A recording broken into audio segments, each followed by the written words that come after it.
Bismillahirrahmanirrahim. Assalamualaikum warahmatullahi wabarakatuh. Waalaikumsalam warahmatullahi wabarakatuh. Selamat pagi, salam sejahtera bagi kita semuanya. Om Swastiastu, Namo Buddhaya, salam kebajikan. Yang saya hormati Wakil Presiden Republik Indonesia ke-6, Bapak Tri Sutrisno,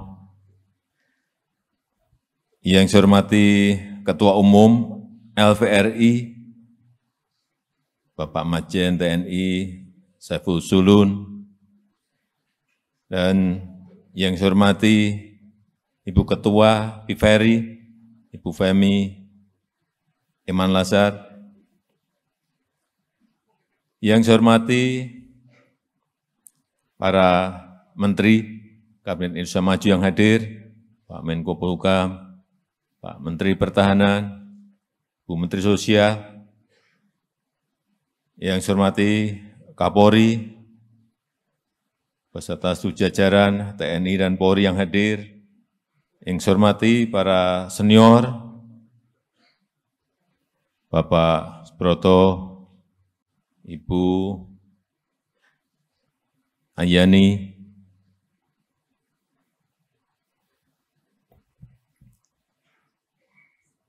Bapak Ibu sekalian,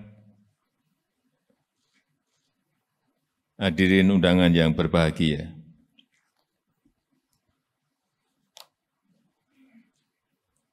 Pertama-tama kami, generasi penerus, mengucapkan terima kasih yang sebesar-besarnya dan penghormatan yang setinggi-tingginya kepada para anggota Legiun Veteran Republik Indonesia di seluruh tanah air yang telah berjuang merebut dan mempertahankan kemerdekaan serta tidak pernah lelah terus berbakti pada Ibu Pertiwi sampai saat ini. Melalui perjuangan dan pengorbanan Bapak Ibu, Negara Kesatuan Republik Indonesia, NKRI, berdiri tegak. Republik Indonesia terus bergerak maju, berdasarkan Pancasila dan Undang-Undang Dasar 1945, dan terus bekerja keras mewujudkan cita-cita para pendiri bangsa. Bapak Ibu sekalian yang saya hormati, situasi saat ini adalah situasi yang tidak mudah. Situasi yang sangat-sangat sulit untuk semua negara. Lembaga-lembaga internasional menyampaikan 66 negara berada pada posisi yang rentan untuk kolaps. Saat ini 345 juta orang di 82 negara menderita kekurangan akut dan kelaparan. Artinya ada krisis pangan. Tadi pagi saya mendapatkan telepon dari Menteri Keuangan dari Washington DC yang menyampaikan sudah 28 negara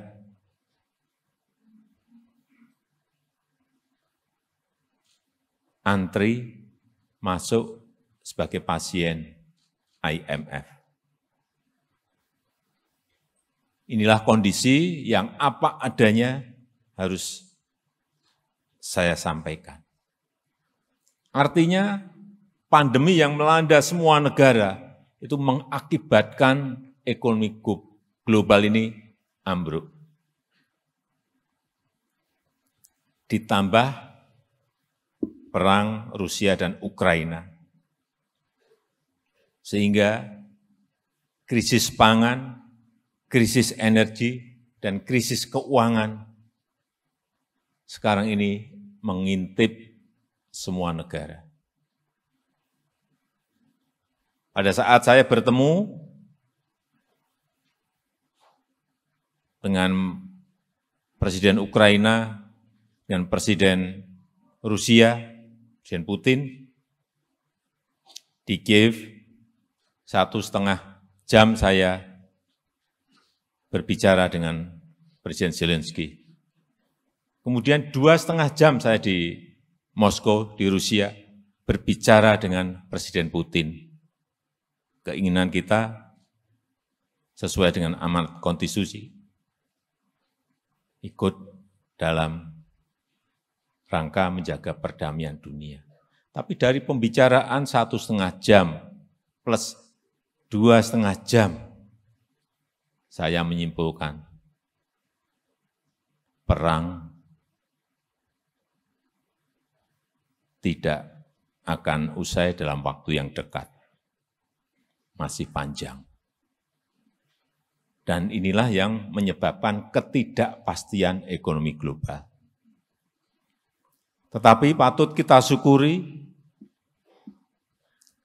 sebagian di negara Eropa sudah mulai masuk ke resesi, ini nanti masuk ke winter, mereka akan kesulitan untuk mendapatkan pemanas dari gas, sehingga memang kondisi negara-negara di dunia ini betul-betul pada posisi yang sangat tidak mudah. Inflasi naik, artinya harga-harga semua naik, tetapi pertumbuhan ekonominya semuanya anjlok, turun semuanya. Tapi alhamdulillah negara kita di kuartal kedua kemarin masih bisa tumbuh 5,44%. Ini pertumbuhan ekonomi yang termasuk yang terbaik di dunia.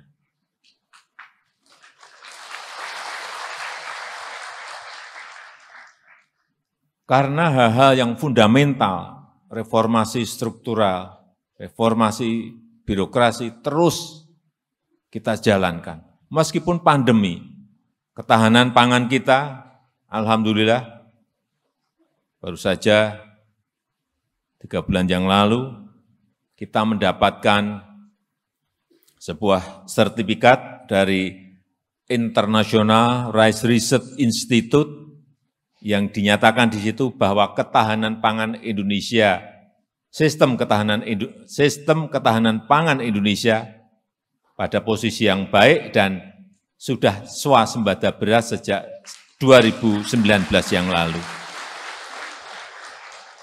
Ini yang harus terus kita tingkatkan, sehingga keamanan pangan di dalam negeri bisa terus kita jaga, dan kalau bisa kita tingkatkan, sebagian bisa kita pakai untuk membantu negara-negara lain, yaitu kita ekspor. Karena posisinya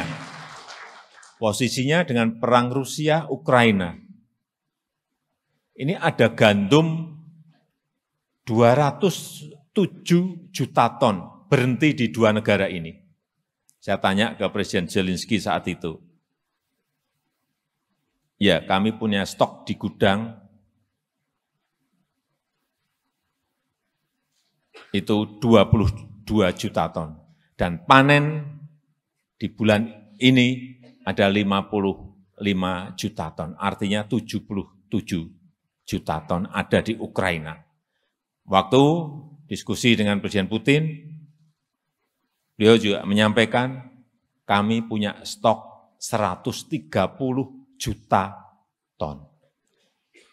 130 ditambah 77 berarti 207 juta ton berhenti di kedua negara karena perang. Sehingga Afrika dan negara-negara lain yang membutuhkan gandum semuanya berada pada posisi kesulitan dan harganya naik. Inilah kondisi yang kita semuanya harus menyadari dan bersyukur bahwa urusan pangan di negara kita dapat kita kelola, kita kendalikan dengan baik, sehingga tetap terjaga baik stabilitas harga maupun pasokan stoknya. Kemudian hal fundamental yang paling penting, yang ini akan memberikan sebuah daya saing yang baik bagi negara kita kalau berkompetisi dengan negara-negara yang lain, yang sudah juga sering saya sampaikan, yaitu infrastruktur. Tanpa itu jangan kita bermimpi bisa bersaing dengan negara-negara lain.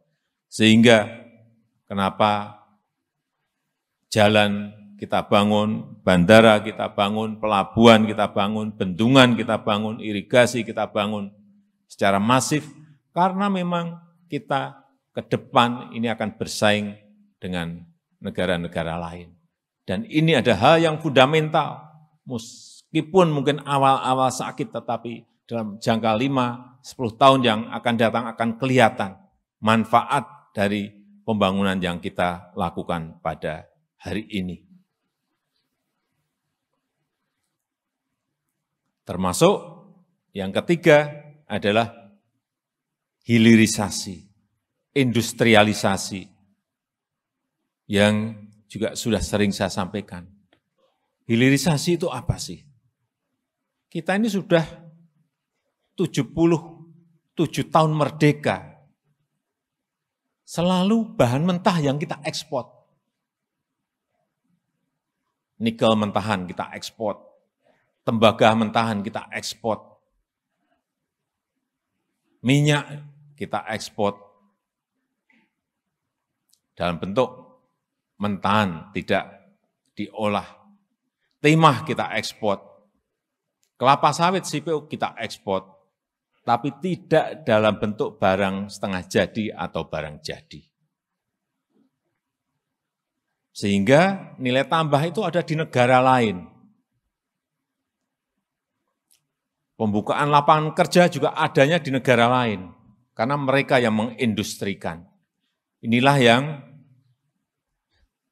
secara konsisten akan kita lakukan. 3 tahun yang lalu sudah kita stop nikel, stop. Kita digugat oleh negara EU, Uni Eropa ke WTO. Sampai sekarang belum selesai, karena kita stop. Menurut aturan, kata mereka nggak boleh digugat. Ya kalau kita digugat, kemudian kita takut dan tidak berani terus maju, ya akan terus-menerus seperti yang dulu-dulu, mentahan terus yang kita ekspor. Gugat ya gugat, kita hadapi. Digugat itu bisa menang, bisa kalah. Kalah ya nggak apa-apa, banding lagi kita. Inilah yang secara konsisten akan terus kita lakukan. Stop nikel, tahun depan stop timah, tahun depan stop tembaga. Karena nilainya tambahnya ada di dalam negeri. Saya berikan contoh nikel. Waktu diekspor dalam bentuk mentahan, kita hanya mendapatkan nilai 15 triliun. Setelah diekspor dalam bentuk setengah jadi dan barang jadi, nilainya menjadi 360 triliun. Dari 15 triliun menjadi 360 triliun. Baru satu barang. Kalau barang yang lain, tembaga nanti begitu ini smelter di Gresik selesai. Ini juga sama, stop. Tidak ada lagi yang namanya ekspor tembaga. Semuanya harus dikerjakan jadi barang jadi di negara kita Indonesia.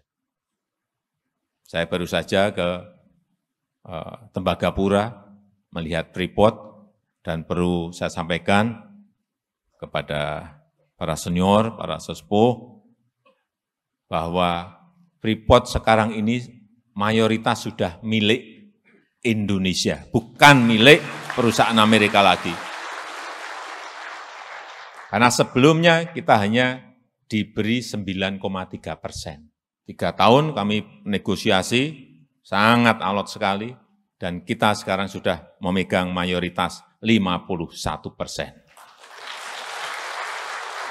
Saya dulu-dulu nggak mau ke Freeport karena itu bukan milik kita, tetapi sekarang saya ke Freeport karena jelas itu sudah menjadi milik BUMN kita, artinya milik pemerintah Indonesia. Dan juga yang saya senang waktu ke sana saya cek ini karyawannya Saya dengar banyak yang boleh, enggak Pak. Sekarang 98% itu adalah Indonesia. Dan yang saya senang lagi, 40% itu adalah Papua. Masyarakat Papua. Ini ada sebuah transformasi teknologi, ada sebuah transformasi ekonomi yang kadang-kadang kita nggak sadar. Saya baru sadar setelah masuk ke sana, baru sadar bahwa ini transformasi ekonomi yang kita lakukan. Kalau ini konsisten kita terus lakukan, tanpa kita takut digugat, tambah nilai tambah nanti akan melompat. Saya suruh ngitung kemarin Bu Menteri Keuangan, coba dihitung. Kita dari Freeport ini dapat berapa sih? Dulu ya dapat dividen 9% tadi. Sekarang kita dapat dividennya 51%, dapat pajaknya jelas lebih besar, dapat penerimaan negara bukan pajak PNBP lebih besar, kemudian dapat biaya ekspor juga lebih besar. Setelah dihitung-hitung dari pendapatan mereka, kita 70% itu masuk ke negara. Dari yang sebelumnya hanya dividen 9%.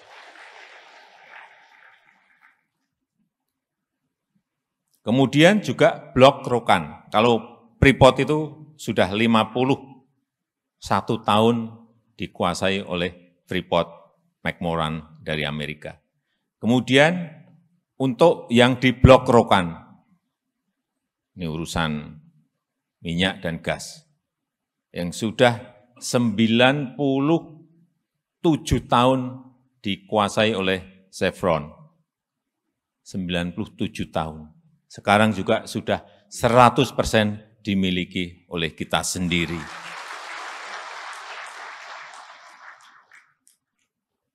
Saya belum ngecek ke sana. Kan dalam bulan-bulan ke depan saya ingin cek apakah ada peningkatan produksi, peningkatan income dari pengambil alian seperti ini. Saya yakin sekarang anak-anak muda kita, SDM kita, saya merasa sudah siap dalam pengambil alian seperti itu. Ini akan terus kita lakukan sehingga target dari yang sudah kita hitung nanti di tahun 2030-an Indonesia akan masuk nomor 7 GDP yang paling besar dunia. Dan pada saat Indonesia emas, hitungan kita sudah masuk ke 4 besar atau 5 besar ekonomi dunia. Asal konsistensi ini terus kita jaga. Siapapun nanti pemimpin, presiden negara ini, konsistensi itu harus kita jaga dan terus kita ingatkan. Jangan kembali lagi ke ekspor mentah lagi. Hati-hati, kita semuanya harus mengingatkan ini. Meskipun sekali lagi kita digugat. Tapi kalau kita digugat, ragu-ragu dan mundur lagi, kapan lagi kita akan bisa menikmati komoditas-komoditas yang dan kekayaan alam yang dimiliki oleh negara kita. Saya rasa itu yang ingin saya sampaikan dalam kesempatan yang baik ini. Dan dengan mengucap Bismillahirrahmanirrahim, pada siang hari ini saya resmikan pembukaan Kongres ke-12 Legiun Veteran Republik Indonesia LVRI dan Munas ke-11 Persatuan Istri Veteran Republik Indonesia PIVERI. Terima kasih. Wassalamualaikum warahmatullahi wabarakatuh.